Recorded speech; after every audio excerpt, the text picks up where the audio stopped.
Avant de commencer la vidéo, laissez-nous vous présenter Kidouille TV, notre nouvelle chaîne destinée aux tout-petits, avec des comptines faites sur mesure pour les enfants et de magnifiques animations. Soyez sûrs qu'ils ne s'ennuieront jamais.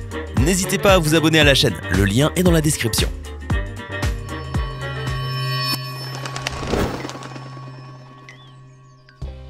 Devenir tout bleu, rire à s'en évanouir, s'endormir pendant des mois ou avoir la peau qui gonfle à la moindre égratignure. Eh oui, quand on pense à la maladie, il n'y a pas que les célèbres et fort gênants, grippe, rhume, allergies et autres petits tracas qui reviennent régulièrement. Aujourd'hui, nous nous intéressons aux 10 maladies les plus bizarres du monde. Ceux qui souffrent de la syncope du rire spasmodique perdent connaissance en riant beaucoup, ou quand quelqu'un les fait rire. Avant de s'évanouir, ils observent plusieurs points lumineux et leur vision devient presque floue. Cependant, ils reprennent très rapidement conscience. Il existe néanmoins plusieurs cas de personnes qui recouvrent leur esprit en ressentant des vertiges ou des nausées. En outre, bien que de nombreuses personnes dans le monde souffrent de cette maladie, nous n'en savons toujours pas grand-chose. Imaginez que votre main gauche vienne s'opposer à l'action volontairement entreprise par votre main droite. Qu'elle ne tienne pas compte de ce que vous voulez faire avec votre autre main, qu'elle agisse de façon indépendante de votre volonté. C'est ce qu'a vécu pendant 2 ans un jardinier municipal dont on peut être certain qu'il avait perdu la main verte. Les symptômes présentés par ce patient de 45 ans sont proprement hallucinants. Un jour, alors qu'il se promène dans son quartier et s'apprête à tourner à gauche, sa main droite attrape brusquement un poteau et ne le lâche plus. Il reste alors bloqué à tourner autour pendant plusieurs minutes jusqu'à ce que sa main se décide à le lâcher et qu'il reprenne sa route. Un autre jour, alors qu'il conduit sa voiture, sa main gauche veut tourner le volant, mais sa main droite s'y oppose. Il lui est alors impossible de tourner à gauche, ce qui le contraint à faire un virage à droite. Une autre fois, son pied droit maintient la pression sur l'accélérateur alors qu'il a l'intention de freiner. Autre comportement déroutant, alors que le patient enfile son pantalon avec sa main gauche, sa main droite tente de la baisser. Enfin, dans ce que le patient lui-même décrit comme une farce, sa main droite vient lui faucher son portefeuille dans la poche arrière de son jean et refuse de lui redonner. Il s'ensuit une lutte entre sa main gauche et sa main droite, jusqu'à ce que la main gauche, commandée par la volonté du patient, parvienne à récupérer le portefeuille. Ce comportement conflictuel entre les deux mains porte le nom de syndrome de la main étrangère, et une fois qu'on en est atteint, c'est généralement pour toute la vie. Le pica, ou l'envie de manger n'importe quoi, est un trouble du comportement qui se caractérise par une envie irrépressible de manger ce qui, justement, ne se mange pas. Crayons, savon, cheveux ou plastique, rien ne résiste à l'appétit étrange des malades. Le pica, cette pathologie plutôt rare, se rencontre surtout chez les enfants et les femmes. Elle pourrait être liée à une carence en minéraux ou une infection par un ver parasite. Récemment, Kerry Trebilcock, une assistante dentaire britannique de 21 ans, a ainsi dévoré jusqu'à 4000 éponges et 100 barres de savon. Suite à un choc à la tête ou à un AVC, certaines personnes se mettent subitement à parler avec un accent étranger. Ce syndrome de l'accent étranger pourrait être causé par une lésion dans la zone dédiée au langage dans le cerveau. On peut citer le cas d'une jeune Norvégienne qui, pendant la Seconde Guerre mondiale, a reçu un éclat d'obus et s'est ensuite mise à parler avec un accent allemand. Résultat pour la pauvre demoiselle, on l'a prise pour une espionne. Le syndrome de Kleine-Levin, plus communément appelé celui de la Belle au bois dormant, est un calvaire qui, hélas, ne s'achève pas à coups de baisers d'un prince charmant. Touchant en majorité les jeunes filles et femmes, il apparaît soudainement et se manifeste sous forme de crise, durant lesquelles celles qui sont atteintes dorment au minimum 18 heures par jour. Voire dans les cas les plus graves, jusqu'à des mois, avec chaque jour une phase comateuse d'1 à 2 heures leur permettant juste de se rendre aux toilettes et de se nourrir. Le syndrome de Kleine-Levin n'a été diagnostiqué qu'à une centaine de personnes en Grande-Bretagne et en France. Un pourcentage infime pour un mal qui, lui, dure incroyablement longtemps, avec une moyenne de 13 années de crise. Une longue et pénible période pendant laquelle celles qui en souffrent doivent se résoudre à mettre de côté toute vie amoureuse, sociale ou professionnelle. Il n'existe actuellement aucun traitement certifié permettant de sortir de cette hibernation involontaire. Juste l'espoir pour toutes celles qui en sont atteintes d'un jour vivre la fin heureuse que promettent les contes de fées. La bonne nouvelle est que cette maladie peut disparaître de la même façon dont elle est apparue, tout simplement grâce au soutien de la famille.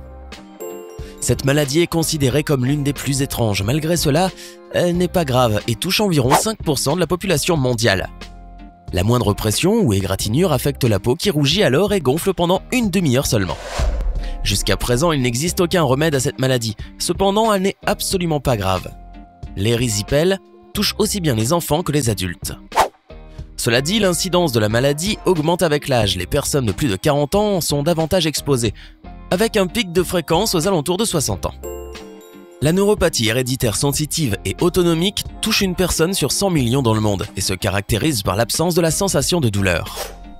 Bien qu'elle semble extraordinaire, peu importe si vous vous cassez ou vous vous brûlez, ou si vous êtes gravement blessé, vous ne pourrez pas y prêter attention.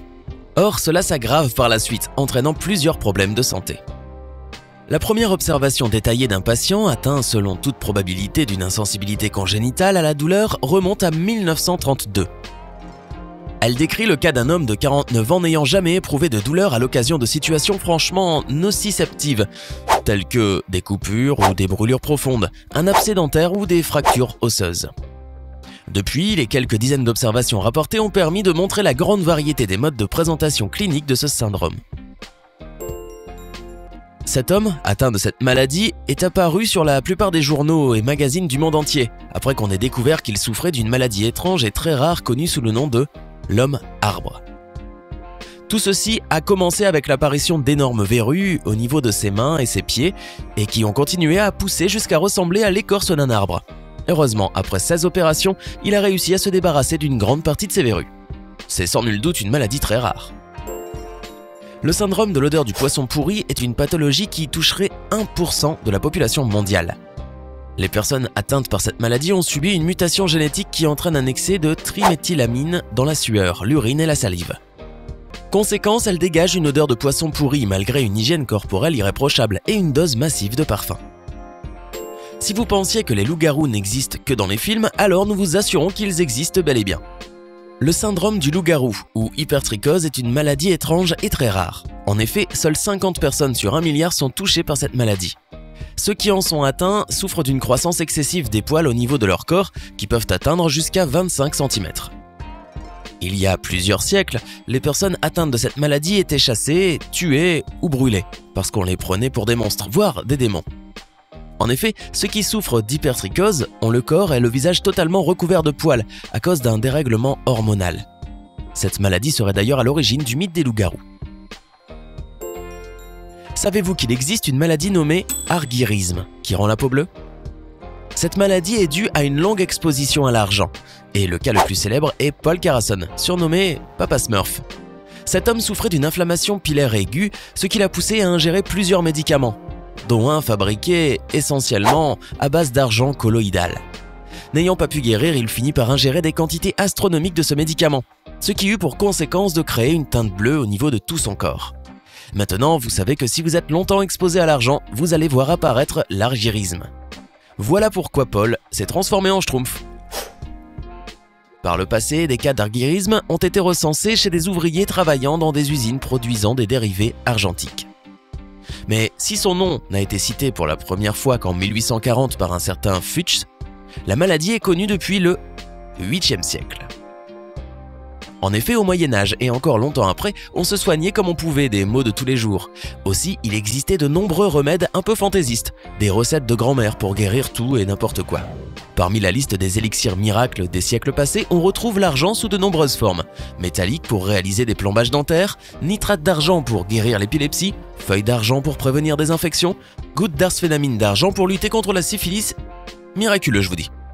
Problème, l'ingestion répétée ou simplement le contact prolongé avec une grande quantité d'argent peut provoquer des maladies graves, ulcères à l'estomac notamment, ou moins dangereuses comme l'argyrisme. Le produit a donc été abandonné par les médecins au profit de médicaments à l'efficacité un peu plus rigoureusement prouvée. Ouf, nous sommes tous sauvés, sauf Paul Carrason.